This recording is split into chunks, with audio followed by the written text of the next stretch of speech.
The booth by the window. The diner posted the photo at 5:37 on a Monday morning. I was standing in our kitchen in the dark, waiting for the coffee to finish, when my phone lit up with a notification from the Holland House diner. I followed the diner because they had been around longer than I had been alive, and because my wife, Mia, and I used to go there whenever life gave us a reason to sit down together. Birthdays. The night Avery got her learner's permit. The Friday after I took the supervisor job at the water department. And for almost 19 years, our anniversary. The post was a collection of candid photographs from the previous weekend. The caption said something about keeping the old place alive one plate at a time. A few pictures showed plates of pie, a little girl with a strawberry milkshake, an older couple touching hands over coffee. Then I saw the fourth picture. Mia was sitting in booth 7. The booth by the window.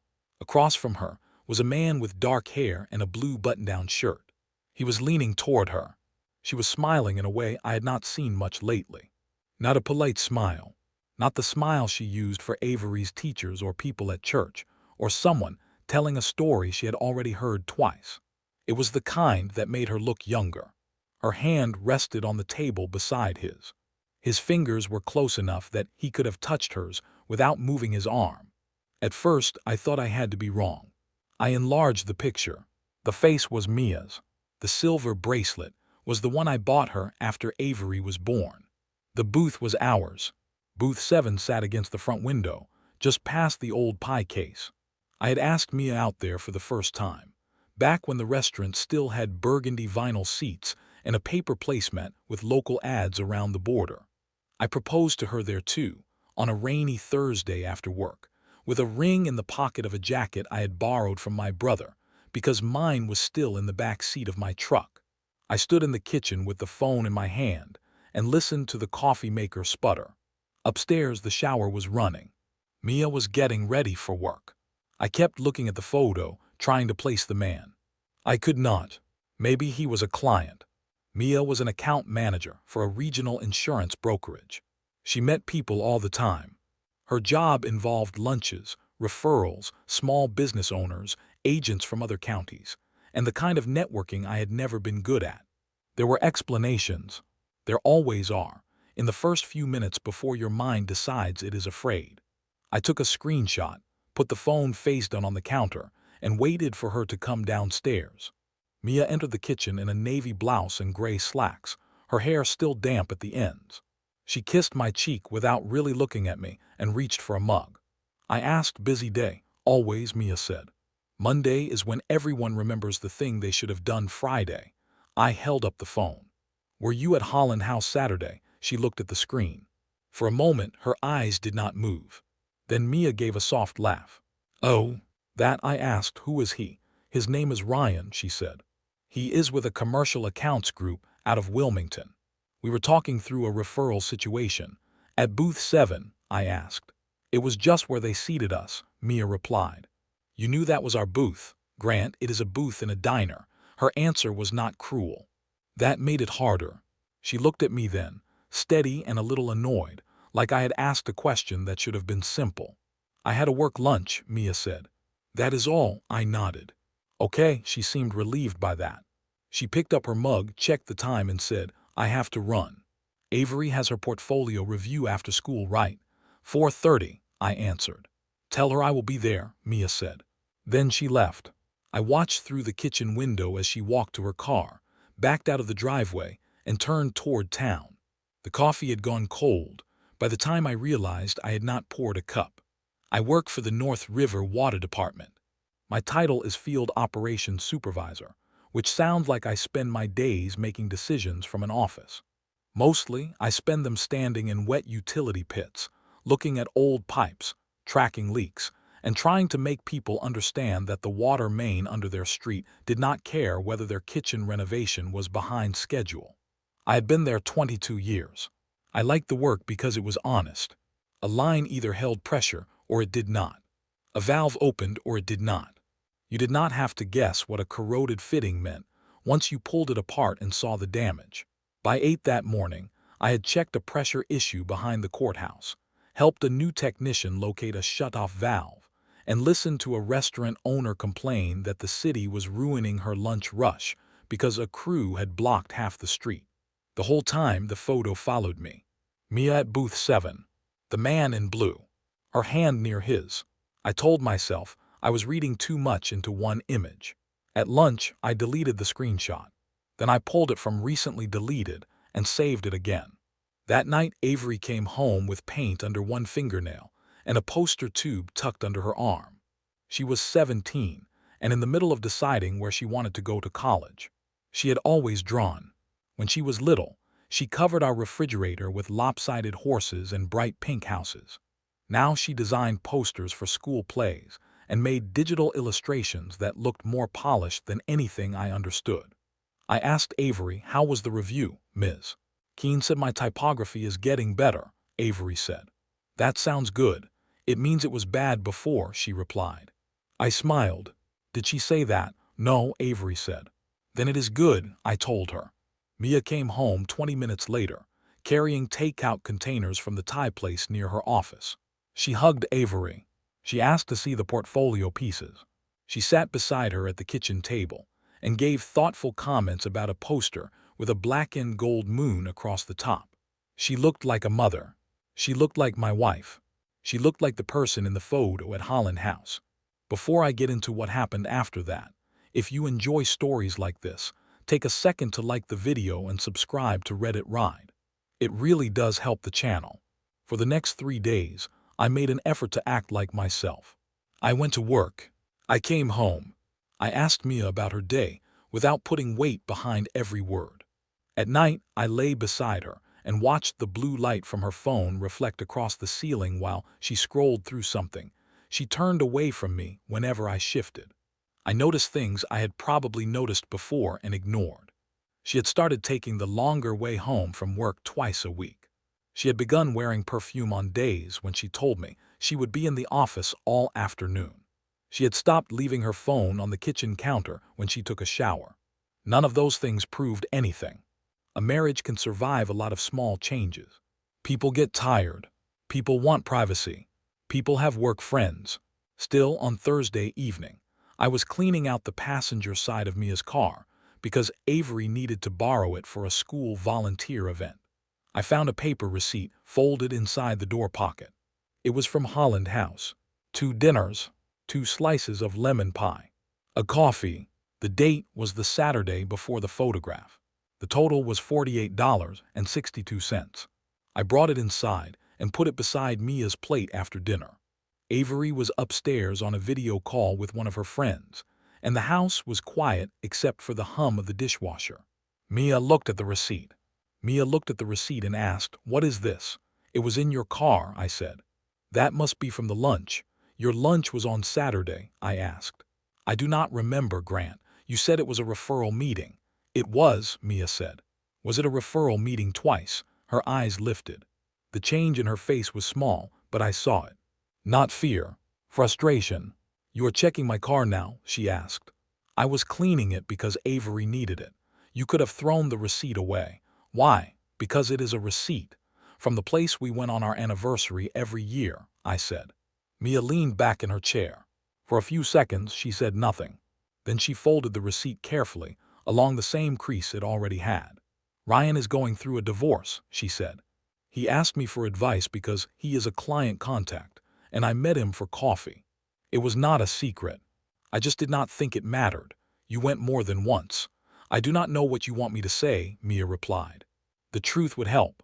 The truth is I had lunch with someone from work." "You are making it into something else." That was when I first understood how quickly a simple question could become a courtroom if the person across from you had already decided the answer was dangerous. I wanted to push. I wanted to ask why she had chosen booth 7, why she had kept the receipt, and why the man in the photo looked at her like he already knew how her laugh sounded without any effort in it. But Avery came downstairs looking for her charger. Mia slid the receipt into her purse. The conversation disappeared under the ordinary business of a Thursday night. The next morning, I was assigned to inspect a pressure problem on Maple Street. Holland House sat at the corner of Maple and 3rd. The restaurant's kitchen had been experiencing low water pressure since before dawn. It was not a major issue, but we needed to check the curb valve and make sure a recent construction project had not disrupted the line. I could have sent someone else. I did not. I told myself it was my route. That was true. It was also not the whole truth. The manager, Valentina Cruz, met me near the back door. She had owned Holland House for 6 years, but her parents had worked there before that. I knew her well enough to say hello and ask about her kids. She knew me well enough to complain that every city repair somehow happened on a Friday. While my crew checked the line near the alley, I stepped inside to inspect the kitchen pressure. The diner smelled like bacon, bleach, and warm bread. It was barely 9, but booth 7 already had 2 people sitting in it. A man in a baseball cap and a woman with a little boy. The window beside them caught the morning sun. I looked away. Valentina walked with me toward the back hallway. Valentina walked with me toward the back hallway. "You all right?" she asked. "Why?" I said. "You look like you have not slept." "Just busy," I replied. She nodded, but I could tell she did not believe me. At the kitchen door, a server came rushing up with a stack of menus. She was young, maybe 22, with a dark braid over one shoulder. "Val, is the Thursday table coming in today?" the server asked. "The couple who always asks for 7. Valentina glanced at the reservation board. "Not until later." "Why, they left a scarf last week," the server said. "I put it in the office." I stopped walking. The server looked at me. I said sorry. "What couple?" "The Thursday pair," she answered. "I thought you knew them. The lady comes in with the guy from the photo. They are nice. Always order the lemon pie." Valentina's face changed. The server realized something was wrong, but not what. "Her name is Mia, right?" the server added. "I only know because the reservation always says Holloway." Valentina said the server's name softly. "Darla, can you take those menus up front?" Darla looked at me, confused, then left. Valentina waited until the kitchen door closed behind her. "Grant, I did not know," she said. "I know," I told her. "I swear to you I thought it was you." I looked down at the floor. The linoleum was cracked near the pantry door. I had seen that crack a dozen times before, but suddenly I could not remember why I had ever noticed it. I asked, "Do they come in often?" "You do not have to answer that," I added. Valentina said quietly, "They have been coming most Thursdays since spring. Sometimes Saturday afternoons." "Do they always sit there?" "Usually," she replied. "Under my name," Valentina said. "Yes." I thanked her for telling me. Then I walked out through the back door and stood beside the utility truck until my foreman asked if I wanted the pressure readings. I did not answer him at first. When I finally did, my voice sounded normal. That was the strangest part. Nothing in me felt normal, but I could still look at a gauge and tell him the readings were steady. That evening, I took Avery to a college information night at the community center. Mia said she had a late client call and would meet us there. Avery wore a green sweater and had her hair pulled back with a pencil because she had been drawing at the kitchen table before we left. On the drive over, she talked about schools in Charlotte, Richmond, and Pittsburgh. She wanted a program with design studios, internships, and a city big enough to have more than one coffee shop she liked. I listened. I asked her what she wanted most. "A place where I can start over a little," Avery said. "Not like in a bad way. Just, be someone who does not already have a label." I told her, "I know what you mean." Mia arrived late just as the presentation was starting. She slipped into the chair beside Avery, touched her knee, and whispered an apology. She smelled like the same perfume she had worn the day of the photo. The thought came so fast and sharp that I hated myself for having it. I watched the presentation.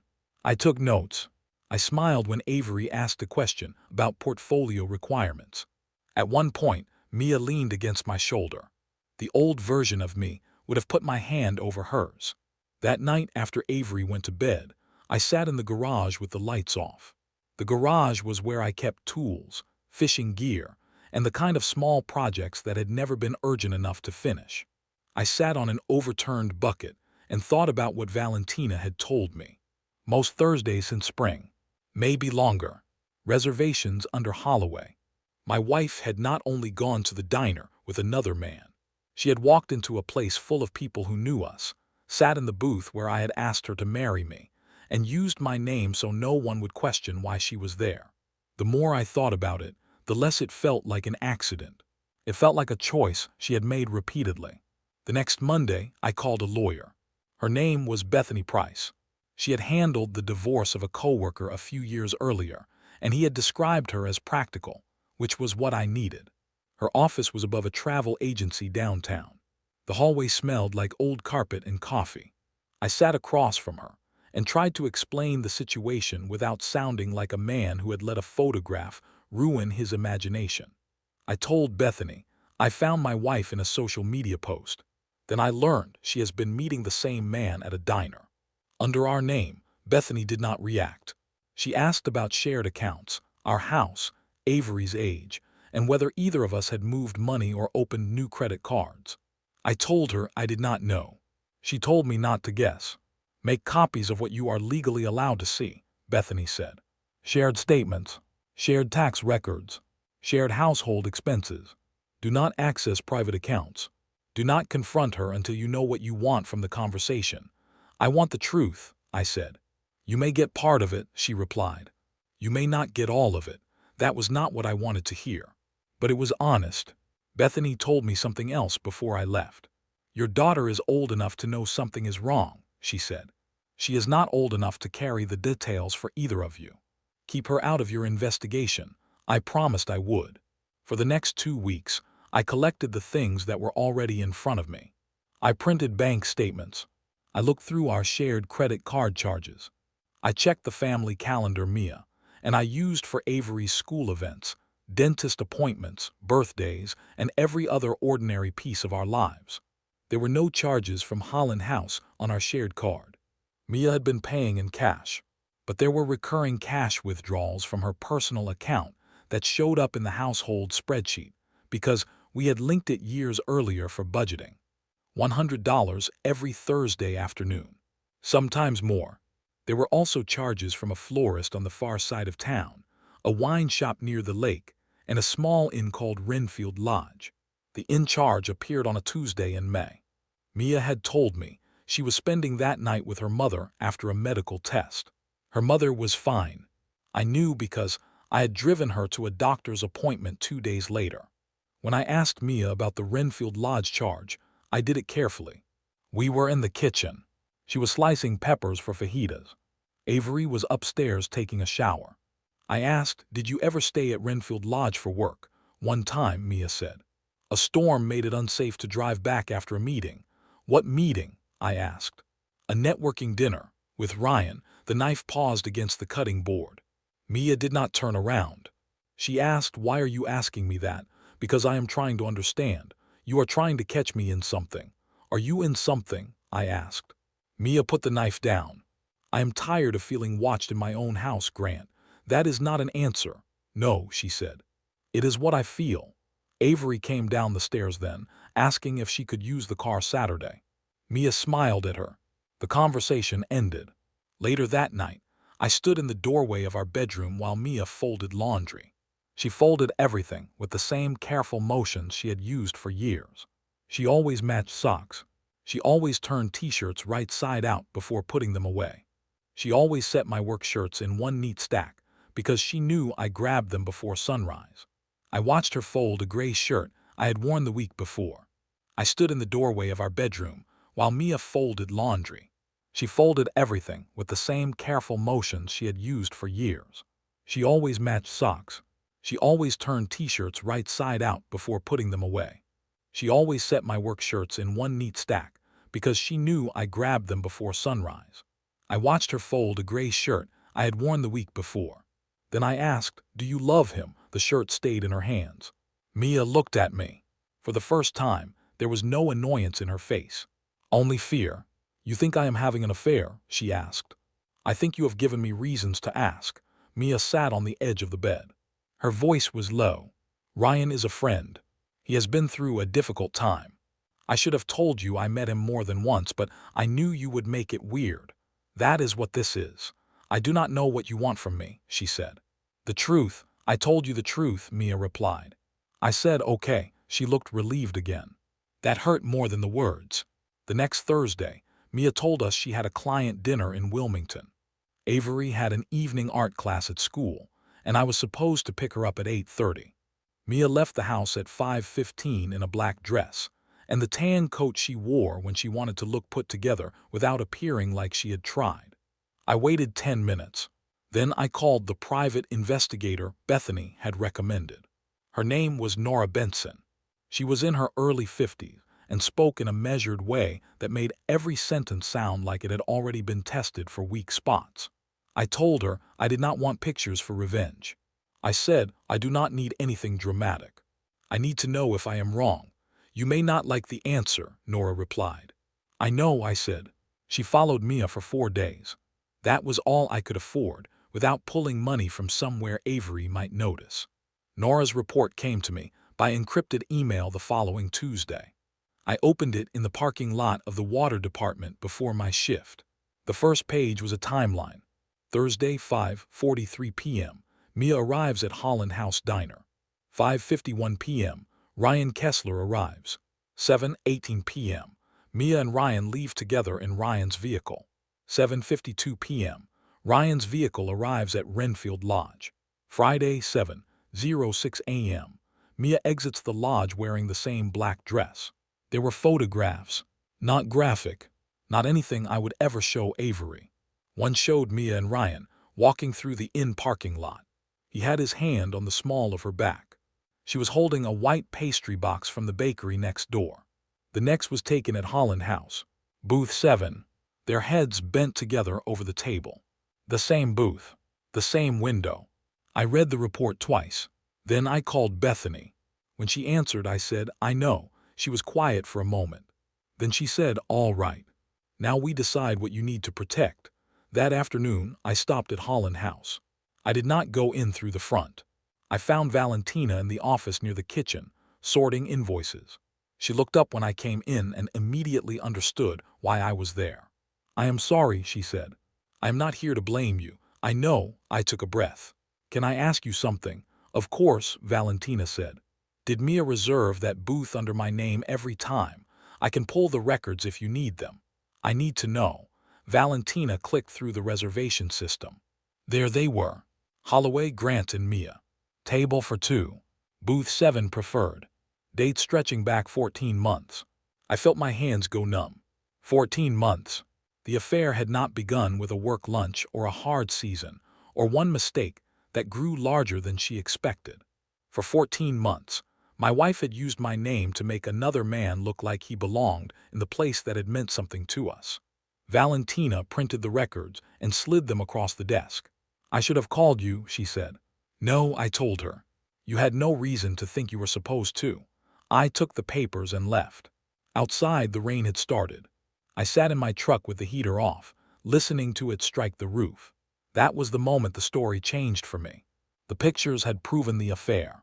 The reservation records proved something deeper. Mia had wanted the familiar parts of our life without me in them. The booth, the name, the town that knew us. She had built a private version of our marriage and handed my place to someone else. The next few days were difficult in a way I had not prepared for. It was not just anger. Anger would have been simpler. I felt embarrassed when people said hello to me at the grocery store. I felt foolish when a coworker asked whether Mia and I were coming to the department picnic. I felt hollow when Avery showed me a new poster she had made for the fall theater production and looked to me for the kind of reaction I usually gave without thinking. I gave it to her anyway. That is really good, I said. She smiled. Really, really. That was the only part of my life that still felt clear. My daughter deserved a father who could look at her work and mean it. Mia kept moving through the house like someone trying not to disturb a sleeping animal. She made dinner. She texted me reminders about Avery's appointments. She asked whether I wanted to watch the new episode of a show we had followed for years. I said no. On Saturday, Avery had a portfolio workshop at a college an hour away. Mia drove her there. I stayed home and met Bethany at her office. She had prepared a temporary separation proposal. It covered the house, the bills, and Avery's schedule. It did not try to take anything from Mia that she had earned. It did not ask me to punish her. It gave us a way to stop pretending our marriage was a room we could both keep living in as long as we did not mention the broken walls. Bethany also asked whether I had looked through any private messages. "No, do not," she said. "You have enough." I did. That evening, something arrived in the mail addressed to Mia and Ryan. It was not from the inn. It was from a local real estate company. The envelope had been delivered to our house by mistake, because the address line showed Mia's office mailing address and our home as a forwarding address. I knew I should not open it. I did not, but when Mia came home from the workshop, the envelope was sitting on the kitchen counter. She saw it. Her face told me it mattered. I asked, "What is that?" "Nothing," Mia said. "It has your name and Ryan S. It is not what you think." "Then what is it?" Mia picked it up, turned it over, and held it against her side. Then she said, "It is a rental listing." "For what?" She looked at the envelope again. "We were talking about getting a place." "For weekends?" I asked. She did not answer. "For you to live?" Still nothing. I sat down at the kitchen table because my legs suddenly felt weak. Avery was in the living room with headphones on, watching something on her laptop. I could hear the faint sound of a video playing through the door. Mia stood across from me with the envelope in her hand. "I did not know what I was going to do," she said. "You had 14 months to decide. I was scared. You were looking at apartments. I was trying to figure out whether I could leave," Mia said. "And when were you going to tell me?" "I do not know. After Avery left for college." She looked away. That was enough. At that point, I understood the affair had never been only about stolen lunches or a hotel room or a man at a diner. It was about time. Mia had been waiting for our daughter to be old enough to leave before she changed the shape of our family. She had been standing beside me at college nights, helping Avery choose a future, while quietly planning a future that did not include me. I did not say anything more that night. I went to the garage. Mia stayed in the kitchen. The next morning, I called Nora and asked her to stop. I did not need another photograph. I did not need a receipt from a restaurant or a picture of a suitcase or proof of who held whose hand when the parking lot was empty. I already had the truth. The rest would only give it different clothes. For 11 days I waited. Not because I was trying to make Mia suffer, because I needed time to decide how I wanted the conversation to begin and end. I made an appointment with a family counselor who worked with older teenagers. I talked to Bethany about how we would tell Avery. I opened a separate checking account in my own name, not to hide money, but to make sure bills could keep getting paid if one of us made a decision in anger. I made copies of our insurance papers, mortgage documents, and Avery's college savings information. At work, I handled a major water break near the old mill. For 16 hours, my crew and I worked in rain and mud, while residents stood on porches asking when they could flush toilets or make coffee. I answered questions. I signed forms. I called contractors. It was exhausting, but it gave me a strange kind of relief. A broken main did not care what had happened at Booth 7. It did not care whether my wife loved another man. It had one problem, and we had to solve it. When I finally came home, Mia had left a plate of food in the oven. There was a note beside it. "I am sorry you had such a hard day." I stared at the words. Then I folded the note and put it in the drawer with the spare batteries. I did not throw it away. I did not know why. Maybe some part of me still believed that keeping small things was how you proved they had happened. The night I confronted her was a Wednesday. Avery was at her friend Leela's house, working on a scholarship application and staying over because Leela's father had offered to drive them to school in the morning. Mia thought I was at a department meeting. Instead, I went to Holland House. Valentina had agreed to let me sit in booth 7 before the dinner rush. The restaurant had not opened yet. Chairs were still upside down on tables. The pie case lights were on, but the front windows were dark. I sat in the booth and looked out at Maple Street. The vinyl seat had been replaced years ago. The old table had been refinished. The place had changed around the edges, but I could still remember Mia laughing across from me when we were 25 and had no idea what kind of life we would build. I had brought the photograph from the diner's social media post, the reservation records, the private investigator's timeline, the Renfield Lodge charge, the real estate envelope unopened, and the temporary separation proposal Bethany had prepared. I set them in a manila folder and drove home. Mia was in the kitchen when I walked in. She had a glass of wine beside the sink. She looked tired. "Your meeting end early?" Mia asked. "Yes," I said. I put the folder on the table. She looked at it, then at me. "Grant," she began. "Sit down," I said. She did. For a few seconds, the only sound in the room was the refrigerator clicking on. I took out the photograph first. "This was Monday morning," I said. "Holland House posted it." "I know," Mia said. "Then I found the receipt in your car. I placed the reservation records beside the photo. Then I was at Holland House on a water call, and a server told me you came in every Thursday under my name. 14 months, Mia." She looked at the papers but did not touch them. "I did not use your name to hurt you," Mia said. "Why did you use it?" "I do not know. You had 14 months to know. I wanted it to feel normal. Normal. I did not want to feel like I was sneaking around all the time." "You were sneaking around." "I know." I said. "You sat in our booth and used my name because you wanted to pretend you were still married." "Just not to me." She started crying. Not loudly. Not theatrically. Her face folded in on itself, and tears came down without her wiping them away. For years, when Mia cried, my first instinct had been to move closer. I did not move. I laid the Renfield Lodge charge beside the reservations. Then the report. Then the real estate envelope. I said, "I know about the inn. I know about Ryan. I know you were looking for a place." "I was going to tell you," Mia said. "When? I do not know." After Avery left, she lowered her head. That was answer enough. For a while, neither of us spoke. Then Mia said, "I was lonely."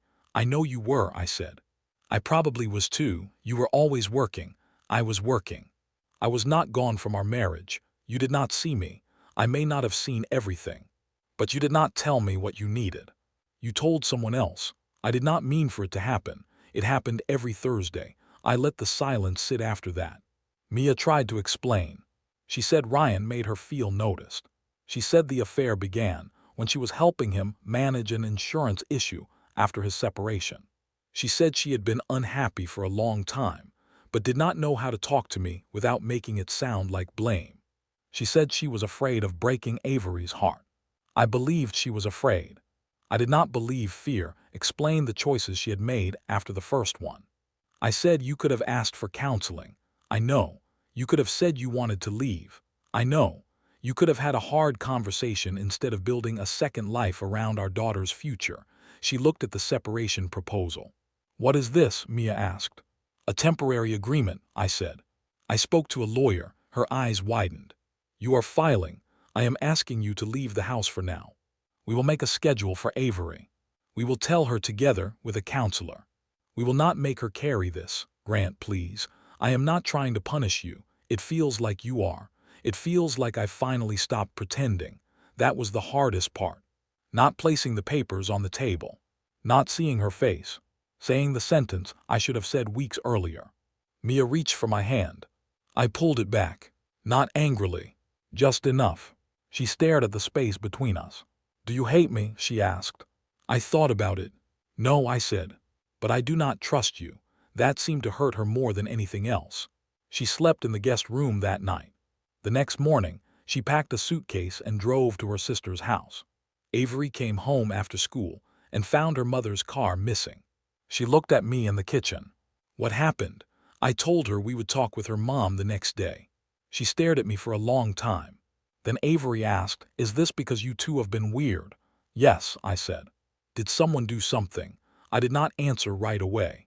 She looked toward the hallway, then back at me. "Dad, yes," I said. "Someone did." She sat down at the table.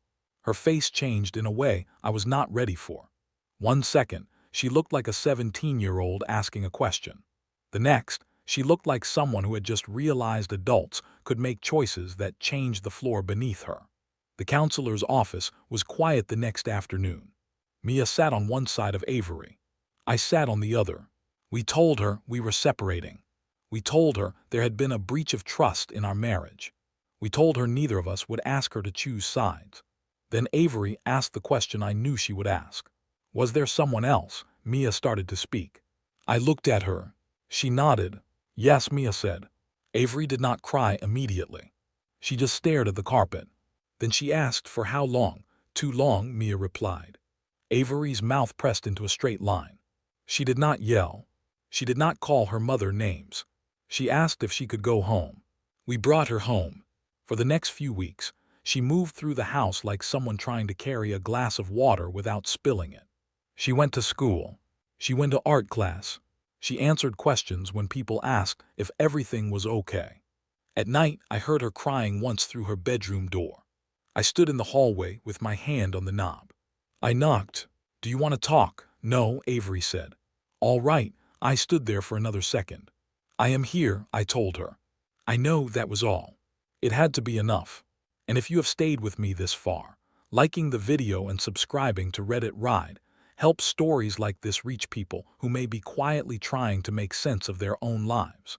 The legal part was slower than I expected. There were forms, schedules, arguments about holidays before either of us had even made it through the first month. Mia moved into a short-term apartment near her office. Ryan did not move in with her. I found that out later from Avery, who had overheard her mother talking to her sister on the phone. Mom said it got complicated, Avery told me one night while we were making grilled cheese. I almost laughed at the word. Complicated was useful to people who wanted consequences to sound accidental. I did not ask for more. Ryan was not the center of the story anymore. He had been the man across from Mia in booth 7. He had been the person she turned to when our marriage became hard. But the deepest wound was not him. It was the way Mia had chosen to keep one foot in our life while she built another one beside it. The house changed after she left. At first, every room felt louder because there was one less person in it. Her shoes were gone from the back door. Her work mug sat untouched in the cabinet. The chair she used at the kitchen table looked wrong when it stayed empty through dinner. Then slowly, the house became a place I could move through without waiting for her car in the driveway. Avery and I learned new routines. We burned pasta twice because neither of us paid attention to the stove. We started ordering pizza on Fridays and watching old movies neither of us had seen. I helped her carry supplies to a student art show. She pretended not to notice when I got emotional looking at her work on the wall. One Saturday morning, Avery came into the kitchen wearing sweatpants and asked, "Can we go to Holland House?" "Why there?" I asked. "I want pancakes. Anywhere else has pancakes." "I know," Avery said. "Please," I almost said no. The diner had become tied to too many things I did not want to revisit. The photo, the reservations, the booth. Then I looked at my daughter, who had lost enough places to other people's choices. "Okay," I said. Holland House was busy when we arrived. Valentina saw us from behind the register and came over to say hello. She hugged Avery, told her she had gotten taller, and asked what she wanted. "Pancakes," Avery said. Valentina smiled. "Booth 7 is open if you want it." Avery looked at me. I looked through the front window. The booth sat exactly where it always had. Same table, same glass, same view of Maple Street. For a second, I saw Mia there with Ryan. Then I saw myself at 25, nervous and hopeful, holding a coffee cup too tightly while Mia laughed at something I had said. Then I saw Avery waiting for an answer. "Booth 7 is fine," I said. We sat down. Avery ordered pancakes with strawberries. I ordered eggs and coffee. Outside, a bus pulled up at the corner. A woman walked a dog past the window. A couple crossed the street under one umbrella. Ordinary things, the kind you do not notice until you are desperate for them. Avery talked about her top college choice. She had been accepted to a program in Richmond with a partial scholarship. She was scared to go, but excited too. "I still want to start over a little," Avery said. "You should," I told her. "Are you going to be okay here?" "I am learning," she nodded. Then she reached across the table and took one of the little jelly packets from the holder between us. "You should be proud of me," she said. I did not even make it a weird moment. "I am proud of you," I told her. This time, I meant more than her art. I meant the way she had survived a truth she did not ask for. I meant the way she had stayed soft in places where she had every reason to close up. I meant the way she still wanted pancakes in a diner that had hurt me. By the following spring, the divorce was final. Mia and I were civil. That was the best word for it. We spoke about Avery's schedule, tuition forms, car insurance, and holidays. We did not speak about Ryan. Avery saw her mother when she wanted to. Their relationship was uneven, but it belonged to them. I did not try to guide it. I had learned that protecting a child did not mean telling them how to feel. It meant letting them have a safe place to feel it. One morning, a year after the photo appeared, I drove past Holland House on my way to work. The diner had hung new awnings. The windows reflected the early sun. Booth 7 was empty. I thought about stopping. I did not. I had a repair crew waiting at a pump station, a work order in my truck, and a full day ahead of me. For once, I did not feel pulled backward by the place. I just kept driving, because a booth by a window is only a booth by a window. It becomes a symbol because we give it our memories. And sometimes, after someone has used those memories carelessly, you get to decide which ones are still yours.